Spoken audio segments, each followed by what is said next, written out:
So, guys, Mr. Dele Farotimi has been a bit quiet for some time, but he has now come out again to start speaking, especially against this government that does not even know how to navigate its way. As in, we've seen how things have been going in Nigeria. It appears we don't have a leader. Look at the insecurity, look at our naira, look at our economy. The unemployment rate, is skyrocketing on a daily note. The challenges are enormous, and we don't even have ideas on how this government plans to tackle all this. So let me just allow you listen to what his own take is like.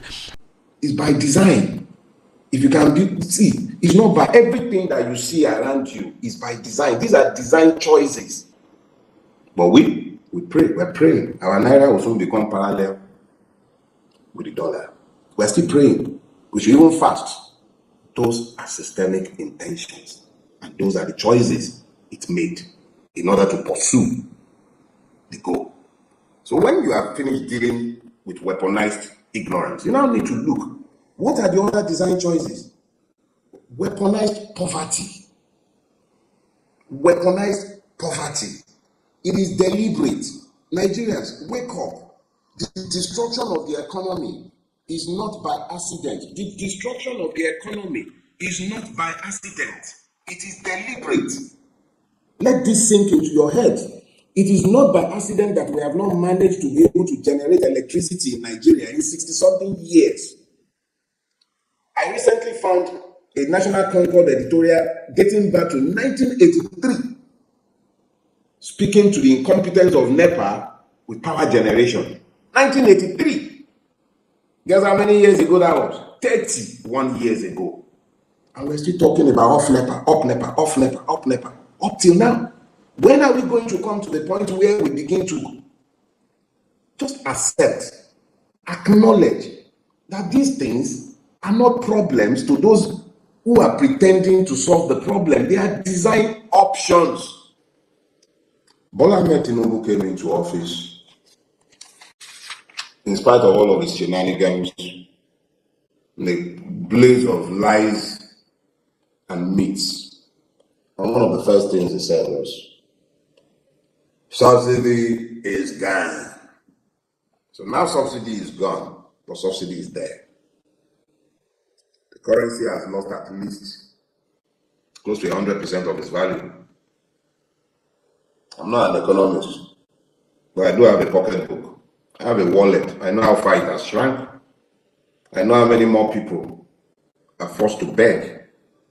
I know how many more people are forced to find ways to extend their hand to. I know just exactly how easy it has become for Nigerians since this Jaguda brought himself into office. It has been hell in this country. It was hell before he came, but it's gotten worse. Insecurity.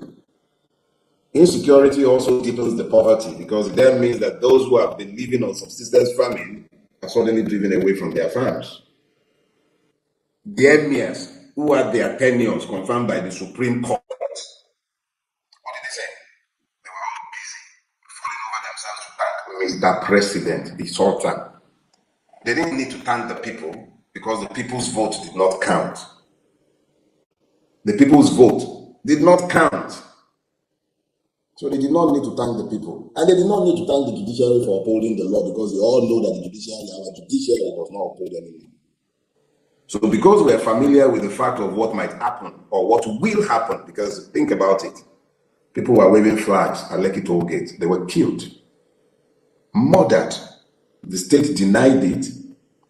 Fellow serfs denied the humanity of those who were murdered. The international community looked away. They looked away, pretended they did not see what they saw. They unsaw what they saw. You know what I'm saying? They pretended as long as the oil is flowing and refugees are not flowing out, they're fine with whatever shit happens in our country. I have no guns to give to you. I'm not going to tell you to go and buy catapult. We are all going to have to figure this out together, but understand very clearly, nothing short of a revolution will save us from this mess. I am quick to decry violence. It is because the system has anticipated it is prepared for it and prefers it. But the system is not prepared for our unified demands for justice, for equity, for citizenship. I know it sounds utopian, but what are our alternatives? Guns? Or we fold our hands in resignation? There is a sultan at the head, and forget the one in Sokoto, I'm not speaking to his eminence. I'm talking about the sultan that is inside the rock at Asokoro. They change them periodically in a game of succession that has never been reflective of the will of the people. So, be clear. You have a feudal system. Your governors, they are the emirs. He, the Daguda. He is the sultan. The one before him was the sultan. The one before that one was also a sultan. And as long as the 1999 fraud persists, whoever sits in that office would be the sultan of Nigeria. That, unfortunately, is the reality of Nigeria. So, the entirety of the design of governance, the choices that the government makes at any point in time, is in promotion and sustenance of the feudal system that it has built. So, what are these design choices? Feudalism exists at two critical legs. Two. The first is weaponized ignorance. Those who are the subjects of feudal states are systematically kept ignorant because it is in their ignorance that they will find acceptance for their non-equality with fellow men who have only one head, two legs, and every other digit just like themselves. But feudalism is only a step. The serf, who is what you will call the citizen, because the Nigerian is a serf. The serf is deliberately kept ignorant because it is in his ignorance that he would accept the state of serfdom, which is little different from slavery.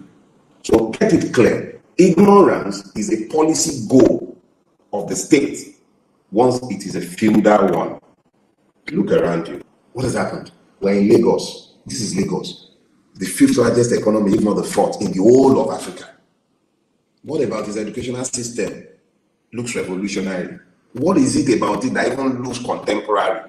From provision of infrastructure to even the human resource, illiterates are teaching children. And what are they even teaching them? The entire education curriculum of Nigeria is useless, as with the same with most other African countries. What are you teaching? They are graduating engineers that cannot build paved roads. Every time I see Lebanese, Syrians, Chinese engineers on our road project, my heart bleeds. 60 plus years after independence. So, guys, the whole system is messed up as it stands now. I don't know if you've seen one of Tinubu's man who was suggesting that let the boys, I mean the touts on the streets, be converted to tax enforcement agents. So you can imagine the kind of Nigeria that we are building at the moment. People are just confused. People are confused. We don't even have a direction as a country because of the kind of mismanagement that is coming from the present government. They don't have a direction and they are not giving the people any direction. So as it stands now, Nigeria is a place that everybody should just embark on, survival of the fittest, because if you are not strong enough, you can't even stay in this country. There is no leadership in place, although we have people occupying leadership positions, but I tell you, there is no leadership in place in Nigeria. Look at the insecurity. The president's wife said Nigerians should pray for God to help us to come out of this insecurity. They are not talking about empowering the idle youths. They are not talking of sanitizing the military, that we know there is a lot of infiltration going on in terms of having these bandits in the military and also even in the police force. There are a lot in the survival of Nigeria. But let me know what you think about all this in the comment section below. Please don't forget to subscribe to the channel, turn on the notification bell. Please give this video a like so that YouTube can recommend it to others. And let me know what you think in the comment section below. Thank you.